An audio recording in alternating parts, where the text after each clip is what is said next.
Bismillahirrahmanirrahim. Assalamualaikum warahmatullahi wabarakatuh. Waalaikumsalam warahmatullahi wabarakatuh. Para pemirsa dan sahabat beriman dimanapun berada, alhamdulillah kita berjumpa lagi di Ustadz Danu Official Channel. Semoga kita selalu dalam lindungan Allah Subhanahu wa Ta'ala. Amin ya Rabbal Alamin. Di video kali ini kita akan ngaji lagi bersama guru kita semua, Pak Ustadz Danu. Assalamualaikum Pak Ustadz. Waalaikumsalam warahmatullahi wabarakatuh. Dan tentunya saya juga ditemani oleh sahabat saya, Bang Jainuddin. Assalamualaikum Bang Jain. Waalaikumsalam Pak Tun. Sehat? Alhamdulillah. Para pemirsa dan sahabat beriman dimanapun berada, bahasan kami kali ini tentang istri yang didolimi oleh suaminya. Banyak sekali cerita atau bahkan kejadian di lingkungan kita, teman-teman kita, istri teman kita yang selalu mengeluh gitu. Dia dipukuli, kadang-kadang seperti itu, dianiaya, dizolimi oleh suaminya. Ya. Kehidupannya sudah beberapa tahun ini dibilang nggak baik-baik saja, karena suaminya nggak kerja, tapi malah mengeksploit si istri nih, suruh kerja lembur, kerja apa, uangnya dimanfaatin buat suaminya. Kadang nggak, kalau si istrinya capek nih sampai dipukuli segala macam. Nah, si istri ini gimana saya harus bersikap ya? Apakah harus pisah atau apa gimana? Sedangkan dia udah punya anak banyak. Dapatnya gitu. Gimana itu Pak Ustadz, istri yang sering dipukuli, bahkan disuruh kerja, uangnya dipakai oleh suami? Ya. Bismillahirrahmanirrahim. Assalamualaikum warahmatullahi wabarakatuh. Waalaikumsalam warahmatullahi wabarakatuh. Amin ya rabbal alamin. Alhamdulillah. Ya, memang sering saya mendengarkan ceritanya seperti itu. Cuma pada saat saya mendengar keluh kesah teman-teman atau ya orang-orang dekat yang seperti itu, biasanya saya akan bertanya beberapa pertanyaan yang tetap itu akan menjadi acuan agar wanita itu berpikir. Bukan berarti saya membela yang dolim, enggak sih sebenarnya. Ya, hanya berpikir aja dulu ya. Karena pada saat umpamanya ada, apakah saya berpisah, apakah saya harus berpisah, itu bisa aja emosi semata, bisa ya, arogan. Karena kalau saya kan nggak mendengar, bukan tidak mendengar, saya kan tidak melihat secara langsung. Nah, biasanya saya urut, biasanya Bu, apakah dulu kalau diberi masukan, beri nasihat sama orang tua, dulu tipikal yang agak frontal, agak berontak. Sebelum dia menikah? Ya, sebelum dia menikah. Kemudian kalau punya keinginan, apakah harus, kalau nggak diturutin ya emosi lah gitu. Nah, sepanjang yang saya amati tersebut, rata-rata beliau bilang insya Allah iya. Rata-rata. Kemudian ada yang bilang saya insya Allah bukan seperti, ada tapi sedikit sekali. Sedikit, ya. Persentasenya kalau mamanya 100%, persentase yang sedikit itu paling antara 5-10% lah. Ya, nah ini yang rata-rata dulu. Nah, yang rata-rata ini itu memang benar-benar bisa bisa menjadi gambaran bahwa pada saat seorang anak itu tidak patuh kepada nasihat orang tua, kemudian berani, kemudian kalau punya keinginan itu harus ya, keinginan harus ya terlaksana. Insya Allah biasanya di kehidupan berkeluarganya bermasalah. Biasanya seperti itu. Wallahu alam kenapa seperti itu, saya juga kurang tahu. Tapi karena ini saya sering meneliti, ya akhirnya saya hafal. Jadi kalau seorang itu senantiasa berani dengan orang tua, pokoknya ngajak berantem atau beda pendapat terus saja, rajin berbeda pendapat.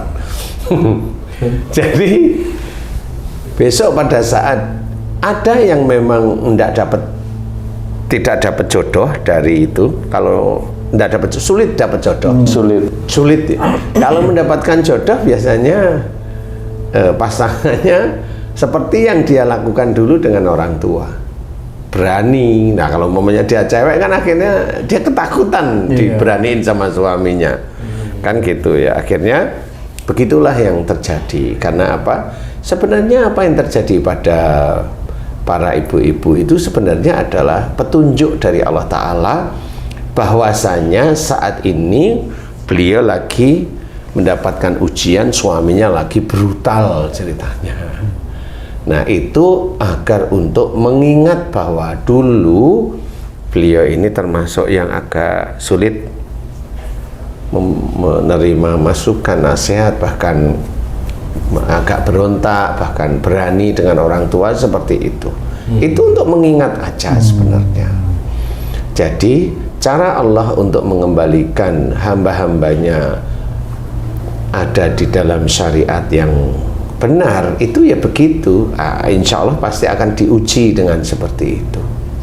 Gimana Ustadz kalau seseorang mengalami seperti itu, dia untuk flashback mengingat masa lalunya terhadap orang tuanya, itu ininya apa namanya itu, sampai dia berpikir harus ke sana tuh gimana caranya Ustadz? Iya, memang yang namanya kita kan diajarkan oleh banyak para ustadz ya bahwa muhasabah itu apa sih intinya? Evaluasi, kemudian introspeksi. Introspeksi itu kan nggak tadi sebenarnya. Introspeksi itu nggak cuma tadi saja. Introspeksi itu ya kemarin, ya minggu kemarin, ya bulan kemarin, ya tahun-tahun sebelum. Introspeksi itu insya Allah seperti itu, sehingga akan ditemukan bagaimana Allah itu senantiasa mengajarkan bahwa kita itu kalau sudah mengetahui segera mohon ampun, kan begitu. Jadi dosa itu tidak hanya pada saat dia melakukan dosa mohon ampun, nggak cuma itu saja, tetapi kalau dia seharian sudah tidak melakukan dosa, ya dia introspeksi dulu dosa-dosa yang lalu. Kepada orang tuanya bagaimana, kepada saudara-saudaranya bagaimana, kan gitu. Nah, di titik inilah sebenarnya orang itu harus evaluasi. Jadi nggak cuma hanya hari ini, tadi, kemarin, enggak. Puluhan tahun ke belakang itu harus evaluasi. Insya Allah ada beberapa ustadz yang bilang umpamanya tidak perlu kita itu melihat ke belakang. Enggak, malah melihat ke belakang itu dosa-dosa kita. Yang tidak perlu kita lihat ke belakang adalah amal baik kita, nggak perlu kita lihat. Niatkan aja karena Allah Ta'ala, nggak perlu dilihat amal baik. Malah ada yang nyaranin istri ini disuruh bacain ini untuk suaminya jadi kasihan. Ya boleh, ya boleh. Apakah itu dari Allah? Karena Allah kan tidak mengajari seperti itu. Allah itu hanya mengajarkan bersyukur, kemudian mohon ampun, kan seperti itu. Muji Allah yang rata-rata kan seperti itu. Jadi nggak ada Allah itu mengajarkan menaklukkan suami, menaklukkan istri, kan nggak ada sebenarnya. Atau ada juga yang bilang begini Pak Ustadz, kalau seorang istri itu mendapat suami yang galak, yang kasar, istrinya disuruh bersyukur karena Allah mau meningkatkan imannya. Itu betul, teori. Teorinya ya. Teorinya memang begitu. Tapi apakah dia betah setahun sampai 10 tahun punya suami seperti itu? Sebagai manusia biasa mungkin tidak betah. Tidak betah. Iya. Bisa aja orang itu baru disindir atau dikasih ini, dia aja udah marah kok. Iya, baru aja sekali. Bener ya. Tidak bisa kita itu seperti itu. Bersyukur itu mendapatkan suami, tapi pada saat galak, lah kan harus ada sesuatu yang kita pikirkan. Sama seperti mamanya kamu jualan rugi. Wah.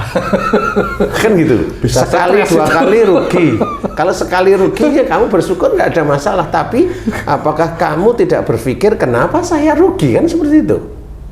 Itu yang Kan harus difikirkan seperti itu. iya. Apakah rugi terus disyukuri? Nah, habis lama-lama. Iya, benar. Kalau uangnya itu hutang di bank selesai. Benar, Ini ya. kan harus difikirkan caranya, ya harus ada evaluasi. Bersyukur, ini memang betul. Tapi apakah kamu itu betah 1 tahun sampai 5 tahun sampai 10 tahun?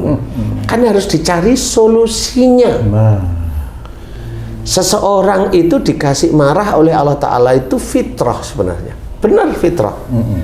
Tetapi adalah kan nggak setiap hari marah terus. Karena orang yang disuruh bersyukur itu, orang yang menyuruh bersyukur nggak ngerti bahwa yang membuat orang stroke itu yang marah yang disimpan sebenarnya. malah Insya Allah. disyukuri ya, kok malah disyukurin gitu. Tanyain aja kalau orang stroke itu. Waduh, Dia kan iya, pendiam. iya, Dia kan iya. orang padahal suami saya itu pendiam, nggak pernah marah. Dia kan nggak pernah tahu dia. Padahal itu lihat istrinya tuh sebelnya minta ampun. Nah, stroke lama-lama. Kan begitu. Jadi bukan itu penyelesaian. Itu teorinya iya. Itu teorinya ya sama umpamanya pahala yang terbesar pada kehidupan itu yaitu dalam perkawinan. Tapi jangan lupa dosa yang terbesar ya di Juga di situ. situ. Gimana itu urutannya nanti seorang muslim suami istri bisa ketemu di surga? Gimana ceritanya? Kalau suami istri oke, itu disyukuri, suaminya marah terus, gimana bisa ketemu di surga? Nggak bisa. Nggak ketemu, harus pakai logika, nggak ketemu. Makanya harus ada cara. Kita kembalikan pada Allah, kemudian muhasabah, kita lihat semuanya. Dan saya memberikan contoh pada suatu cerita bahwa ada mbak-mbak yang memang dia dipukulin oleh suaminya, kemudian apa? Saya cuma bertanya apakah dulu mbak itu sering melawan sama orang tua, khususnya ayah umpamanya. Dia jawab iya. Nah, saya cuma minta mbak mulai hari ini ketemu sama saya, minta maaf sama bapak dengan kalimat yang jelas. Pak, jika saya sejak akhir balik hingga saat ini umpamanya saya sering berani dengan bapak, jika itu dosa di hadapan Allah, hari ini aku putrimu, sebutkan namanya, meminta maaf kepada bapak, lillahi ta'ala maafin aku ya pak. Saya cuma menyuruh begitu. Dia memang mau pisah sama suaminya. Saya memang bilang saya nggak bisa memutuskan kamu pisah apa enggak, karena seorang Islam enggak boleh memutuskan kalau memang tidak paham. Akhirnya dia cuma saya minta seperti itu, mudah-mudahan nanti diberi petunjuk oleh Allah Ta'ala. Memang akhirnya 3 bulan ketiga itu dia ketemu sama saya. Ustadz, apakah ini petunjuk dari Allah? Gimana? Saya meminta maaf sama ayah saya setiap hari, termasuk sama ibu saya. Tapi 1 minggu ini, 1 minggu lebih ini, belum ada 2 minggu, saya melihat chattingan suami saya itu selingkuh dengan wanita lain. Dan kayaknya saya amati terus ini udah setahun lebih.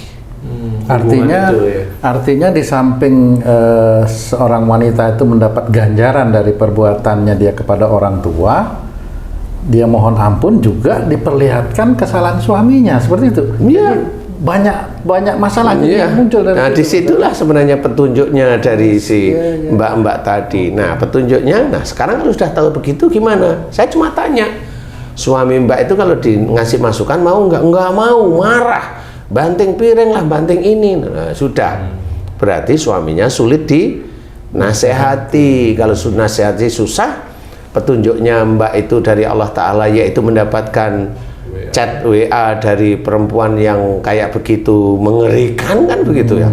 Itu saya cuma ngomong, nah itu petunjuk dari Allah Ta'ala, karena memang suami sulit dikasih tahu, kemudian gini-gini, kemudian saya tanya, mbak kerja enggak? Alhamdulillah kerja Ustaz. Ya sudah, kira-kira bagaimana? Menurut Ustaz gimana? Saya nggak bisa memutuskan. Nah, petunjuk itu cukuplah mbak untuk berpikir. Dia diam sebentar, dia bilang bismillah, saya coba untuk pisah. Akhirnya ya memang bisa, karena suaminya nggak dikasih tahu nggak bisa. Sebenarnya itu pada saat si mbaknya ini marah sama orang tua, kan jarang orang itu mau minta ampun sebenarnya. Kan gitu ya, Iya, bener. jarang minta ampun. Nah, dikiranya itu bukan dosa. Biasa Banyak aja dikira. saudara-saudara kita itu yang begitu dikira bukan dosa. Benar. Bukan dosa. Makanya pada saat dia itu ada persoalan di dalam muamalah sehari-hari ada persoalan itu ya dikiranya ya Allah ini ujian, gitu aja. Padahal itu Allah melihatnya ya dari perbuatan dia dahulu.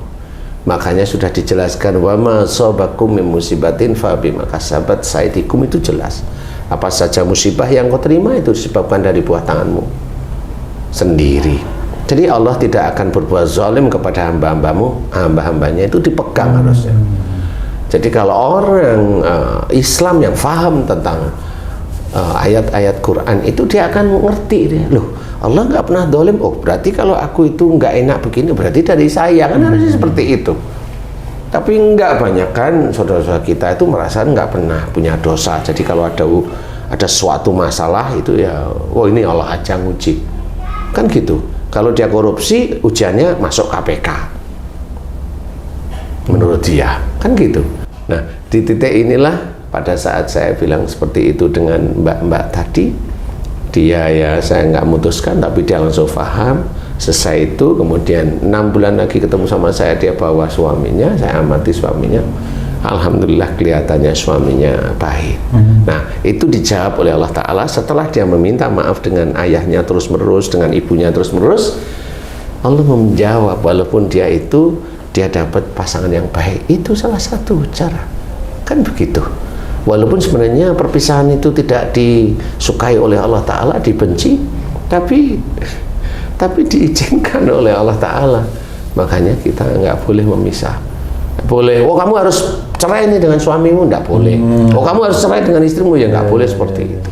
Harus dilihat persoalan, dicari solusinya dulu. Kan kalau kita itu menyembah kepada Allah Ta'ala, kan nanti Allah akan memberikan jalan keluar, kan seperti itu. Makanya kalau ibu-ibu, ini ibu-ibu dulu nih ya, ibu-ibu suaminya yang seperti itu coba koreksi dulu ya.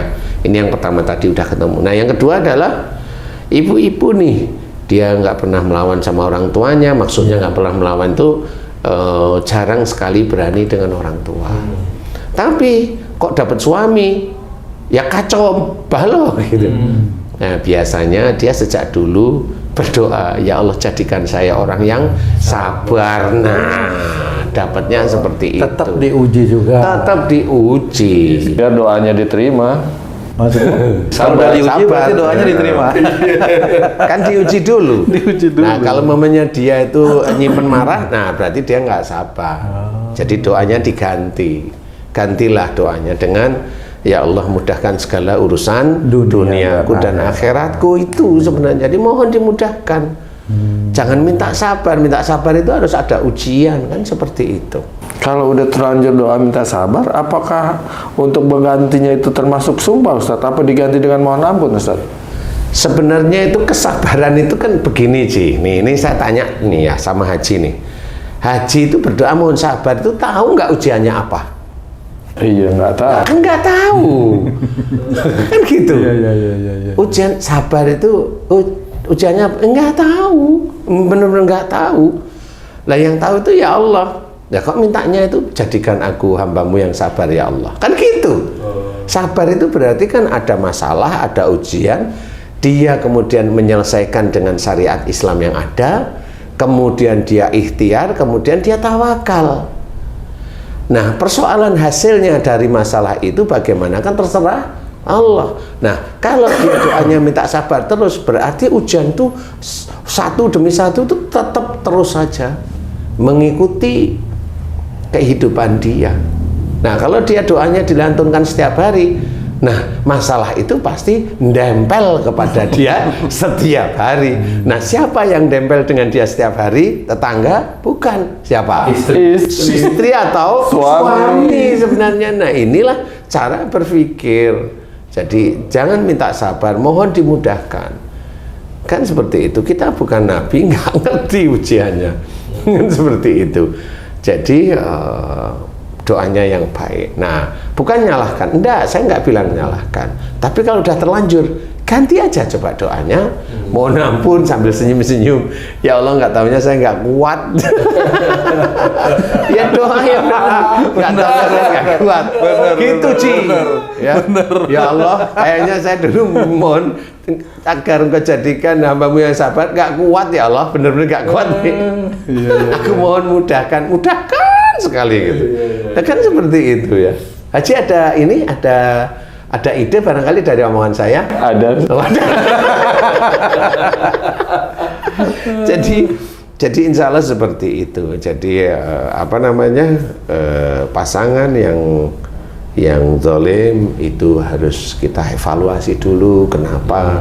Karena kan atau sejak awal kan pasti orang tersebut seneng dengan pasangannya. So, saya tanya kok, Mbak, waktu mau nikah ini milih sendiri apa dijodohkan? Milih sendiri Ustaz, lah kan benar sudah.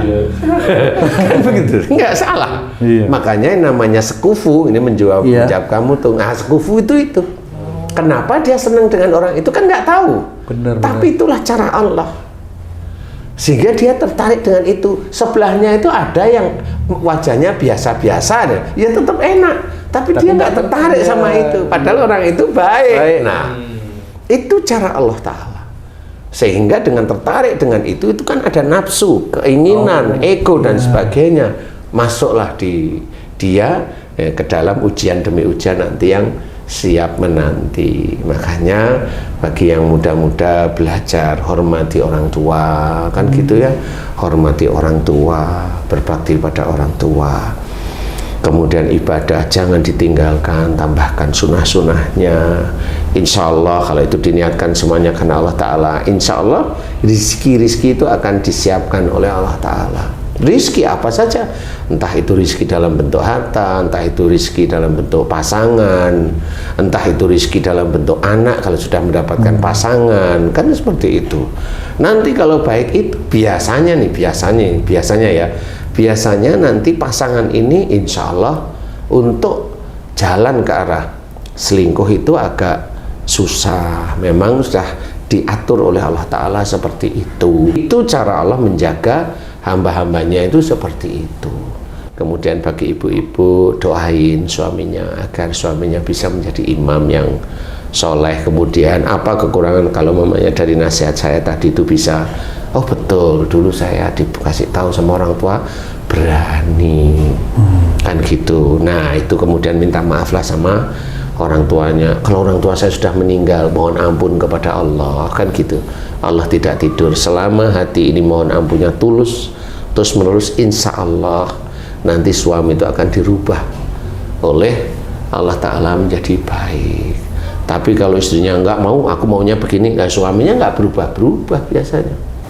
Ustadz, kalau suaminya zalim sama istri sedemikian rupa, yang Ustadz bilang tadi karena si istri ini istilahnya berani sama orang tuanya secara global. Kalau detailnya, kalau si suami nggak mau bekerja sementara tanggungan banyak anaknya, istrinya, itu evaluasi si istri ini detailnya apa Ustaz? Biasanya dulu si istri kalau minta sesuatu ngotot, maunya harus terpenuhi.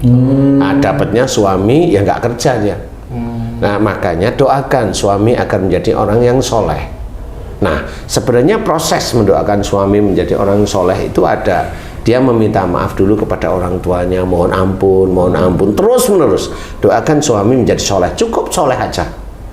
Nah, nanti biar Allah yang akan membalikkan hati si suami tersebut. Kesolehan itu semacam perilaku gitu Pak Ustadz ya? Soleh itu kan perilaku yang nanti akan akhirnya doa itu mulai dikabulkan oleh Allah. Sedikit-sedikit itu kan mulai diperlihatkan sebenarnya. Kesolehan itu seperti itu, walaupun kesolehan ini tidak langsung menuju dia sholat, enggak, dia menuju kebaik aja, kebaik itu sendiri.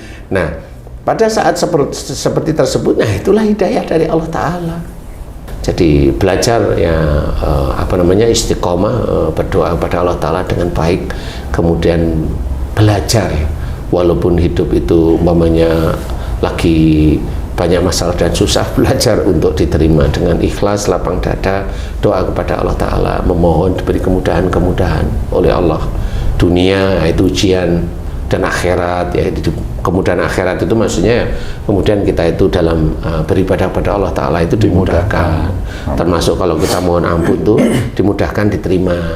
Kalau kita itu berdoa bersyukur atas nikmat yang diberikan oleh Allah Ta'ala sejak kita dalam kandungan sehingga saat ini itu diterima oleh Allah Ta'ala, kan seperti itu. Dimudahkan itu banyak. Jadi intinya harus dipahami, kemudian tidak asal-asalan bicara, harus belajar benar-benar. Semua pembicaraan, semua perilaku itu harus kita pikirkan agar tidak salah di hadapan Allah Ta'ala. Nah, mudah-mudahan doa yang baik, tetap istiqomah menjalankan syariat Islam, ibadah tetap istiqomah. Mudah-mudahan doa-doa kita yang dimudahkan, segala urusan dunia dan akhirat itu dijabah oleh Allah Ta'ala. Amin ya rabbal alamin. Wallahu a'lam. Alhamdulillah. Terima kasih banyak Pak Ustadz penjelasannya. Para pemirsa dan sahabat beriman dimanapun berada, semoga tayangan kami kali ini bisa bermanfaat untuk kita semua untuk meningkatkan keimanan dan ketakwaan kita kepada Allah Subhanahu wa Ta'ala. Saya Tung pamit diri, sampai jumpa di video kami yang lain. Wassalamualaikum warahmatullahi wabarakatuh. Waalaikumsalam warahmatullahi wabarakatuh. Alhamdulillah.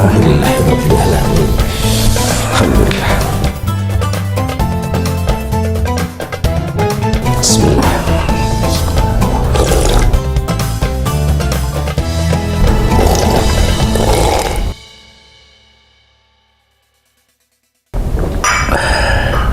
Alhamdulillah.